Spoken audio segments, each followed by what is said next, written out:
بسم اللہ الرحمن الرحیم۔ حضرت سفیان بن سعید بن مسروق السوری رحمۃ اللہ علیہ اسلامی تاریخ کے ان عظیم نفوس میں سے ہیں جن کے نام کے ساتھ علم، تقوی، خوف خدا اور زہد خود بخود جڑ جاتا ہے۔ آپ دوسری صدی ہجری کے وہ جلیل القدر امام ہیں جنہوں نے نہ صرف حدیث اور فقہ میں بلند مقام حاصل کیا بلکہ اپنے کردار، خاموشی اور اللہ کے خوف سے لوگوں کے دلوں پر گہرا اثر چھوڑا۔ آپ کی زندگی محض علمی کارناموں کی فہرست نہیں بلکہ ایک ایسی روحانی داستان ہے جو انسان کو دنیا سے بے نیاز اور آخرت کی فکر میں مبتلا کر دیتی ہے۔ حضرت سفیان ثوری رحمۃ اللہ علیہ کی ولادت کوفہ میں ہوئی جو اس دور میں علم حدیث اور فقہ کا مرکز تھا۔ آپ کے والد حضرت سعید بن مسروق رحمۃ اللہ علیہ خود بھی محدث تھے، اسی لیے حضرت سفیان رحمۃ اللہ علیہ کو بچپن ہی سے علم کا ماحول میسر تھا۔ کم عمری میں ہی آپ نے قرآن کریم حفظ کیا اور حدیث کی مجالس میں بیٹھنا شروع کر دیا۔ آپ کی ذہانت، حافظہ اور سنجیدگی نے اساتذہ کو جلد آپ کی طرف متوجہ کر لیا۔ روایت ہے کہ آپ ایک ہی سماع میں کئی احادیث یاد کر لیتے تھے۔ جوانی تک پہنچتے پہنچتے حضرت سفیان ثوری رحمۃ اللہ علیہ کا شمار کوفہ کے ممتاز طلباء علم میں سے ہونے لگا۔ آپ نے بڑی تابعین اور تبع تابعین سے حدیث حاصل کی۔ علم کے ساتھ ساتھ آپ کے دل میں خوف خدا رچ بس گیا تھا۔ آپ علم کو شہرت یا منصب کا ذریعہ نہیں سمجھتے تھے بلکہ اسے اللہ تعالیٰ کے حضور جواب دہی کا بوجھ مانتے تھے۔ یہی وجہ تھی کہ علم جتنا بڑھتا گیا آپ کی عاجزی اتنی ہی گہری ہوتی گئی۔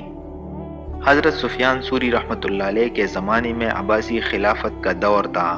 حکمران علماء کو دربار سے جوڑنے کی کوشش کرتے تاکہ علم کو اقتدار کی زینت بنایا جا سکے، مگر حضرت سفیان رحمۃ اللہ علیہ اس روش سے سخت نفرت کرتے تھے۔ جب آپ کو قضاء یا کسی سرکاری منصب کی پیشکش ہوئی تو آپ رحمۃ اللہ علیہ نے صاف انکار کر دیا۔ آپ فرمایا کرتے تھے کہ حکمرانوں کے دروازوں پر جانے والا عالم علم کی برکت کھو دیتا ہے۔ اس انکار کی قیمت یہ ادا کرنی پڑی کہ آپ کو چھپ کر زندگی گزارنی پڑی، مگر آپ نے دین کو دنیا پر قربان نہیں کیا۔ آپ کا زہد اس قدر شدید تھا کہ دنیا کی معمولی سہولت بھی آپ کو بے چین کر دیتی تھی۔ سادہ لباس، کم خوراک اور خاموشی آپ کا معمول تھا۔ آپ اکثر راتوں کو جاگ کر روتے رہتے، فرمایا کرتے تھے، مجھے سب سے زیادہ خوف اس دن کا ہے جب علم میرے خلاف گواہی دے گا۔ یہ جملہ حضرت سفیان ثوری رحمۃ اللہ علیہ کی پوری زندگی کا خلاصہ ہے۔ حضرت سفیان ثوری رحمۃ اللہ علیہ حدیث کے امام تھے، مگر فتویٰ دیتے وقت کام جاتے تھے۔ وہ کہتے تھے کہ فتویٰ دینا اللہ کی طرف سے حکم سنانے کے مترادف ہے، اور میں کیسی یقین سے کہہ سکتا ہوں کہ میں درست ہوں۔ اسی خوف کی بنا پر آپ بہت کم فتویٰ دیتے تھے، حالانکہ لوگ آپ کو اس کا سب سے زیادہ اہل سمجھتے تھے۔ آپ کے اخلاق میں سختی نہیں بلکہ وقار تھا۔ آپ کم بولتے مگر جب بولتے تو دل ہلا دیتے تھے۔ نصیحت کرتے وقت آواز بلند نہیں کرتے تھے۔ آپ کا اثر شور سے نہیں بلکہ خاموش سچائی سے ہوتا تھا۔ لوگ آپ کے پاس بیٹھ کر خود کو دنیا سے دور محسوس کرنے لگتے تھے۔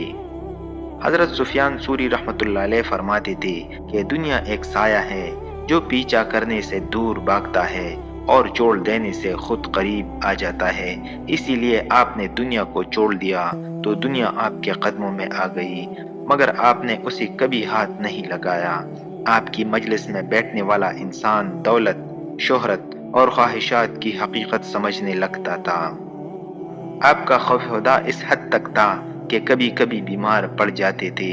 جب کسی نے پوچھا تو فرمایا، دل اللہ کے سامنے کھڑا ہے، جسم کیسے مضبوط رہے۔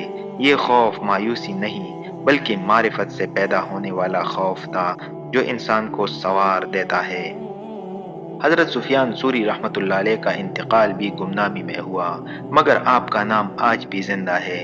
آپ نے کوئی محل نہیں بنایا، کوئی سلطنت قائم نہیں کی، مگر دلوں پر جو حکومت کی وہ آج تک قائم ہے۔ علماء نے لکھا ہے کہ اگر سفیان ثوری رحمۃ اللہ علیہ نہ ہوتے تو زہد اور علم کے معیار بدل جاتے۔